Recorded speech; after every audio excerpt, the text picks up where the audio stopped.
Hello, everyone. It is Jeanette Martin of MyBC Consulting again, hijacking Andy's Facebook page so we can have a chat about real estate. Hi, Andy. Yeah.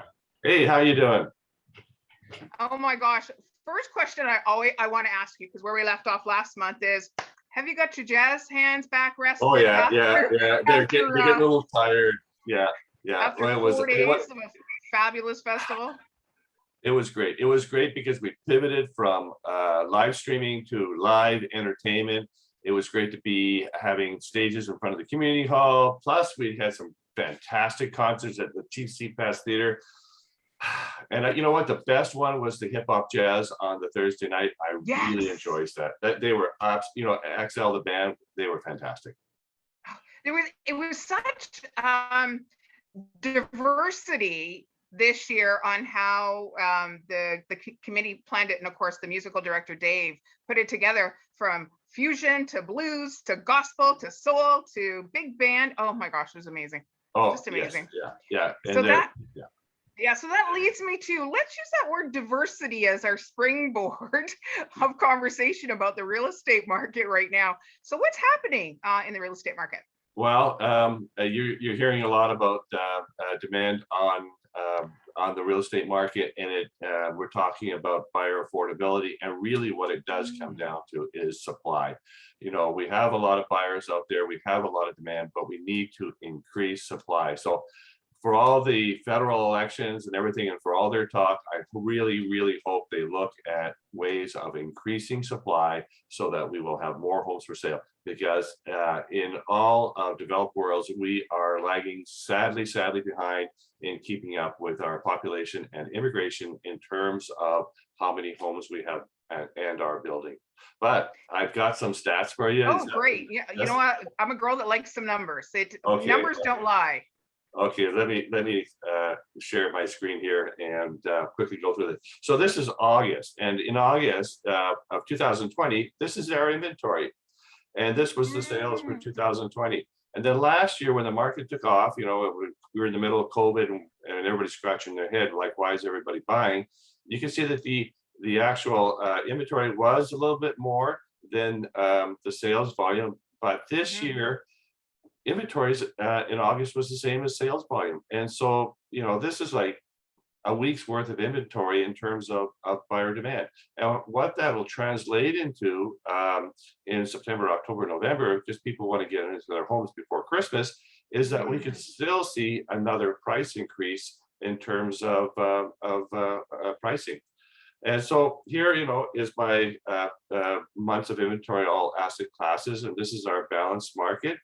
Of course, you can see here, you know, we had lots of inventories in COVID, and then it just dropped right down. And here we are, we've got less than 2 months worth of inventory, and that's going to affect pricing.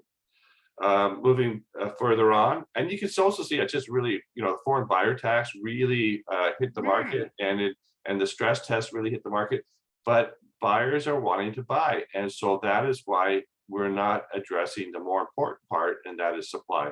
And so that's why the market keeps on coming back, no matter what the government intervention is in terms of trying to hold back buyers. So these are our statistics for Langley. Here we've got our inventory. We've got 1.2 months worth of inventory in condos, 0.82 in townhouses. Townhouses in the 6, 7, 800,000 range, just flying off the market, and of course detached homes at 1.1. So that's my statistics. That's what's showing what's happening, and I'll stop sharing the screen. But you know, we need to get more inventory. We need more listings out there. If you're thinking about selling, now is the time to consider putting your home up for sale. Okay, so give a tip on how to prepare your house for sale again. Just one real quick tip.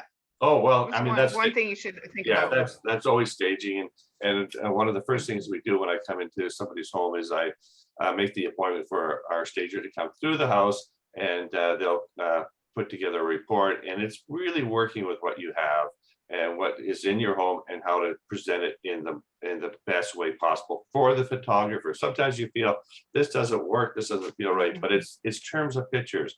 And I had a listing down in Waska. They are people that travel intensely. They do travel adventures. They had things from Guatemala, beautiful stuff all over the place. A lot of interest. I mean, I could just sit and look at all their interesting pictures and everything else, but it took away from the house itself, the idea of selling it. So the stager came in. That's what they said. They cleaned everything up, and the house sold almost right away.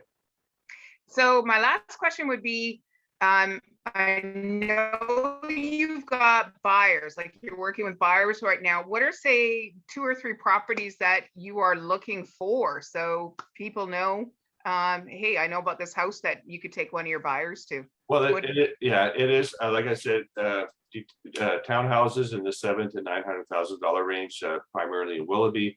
They're selling very, very quickly. I had 2 clients. It took them 3 or 4 offers to finally get something in the past few weeks. And also single detached homes. I think there may be 1 or 2, maybe 4 homes that are actually not having an offer on them in Walnut Grove right now. I have my listing down in Waska. It was listed for 1.6, which was about 150,000 over what the last one sold for, and we sold it. It sold for 1.75. That was incredible. So, you know, this is coming back to single family detached homes, still very much in high demand, and in Bedford Landing, Walnut Grove, and Fort Langley, very, very high demand. Well, there you go. If anything I know about Andy, he knows his numbers, he knows Fort Langley, he knows the Langley area really well to be able to help people get into their home of their dreams, and or sell their home and move on. So thank you, Andy. I love our new chats that we are catching up, and look forward to what October has to offer the market, or what's going to be happening this month. Yeah, me too. I'm very much putting my head down to the grindstone, and we're having very busy days coming up, but also looking forward to Cranberry Festival in Fort Langley. We do a Remembrance Day service that is, we gather a crowd of about 5,000 people here in Fort Langley. So there's still a lot of things that are happening. And as we come out of COVID, everybody's getting vaccinated. Things are slowly loosening up. Perfect. We look forward to some more exciting news coming out of Fort Langley, as well as the real estate market next month in October. Thanks, everybody. Okay, bye-bye. Thank you, Jeanette. We'll talk to you soon.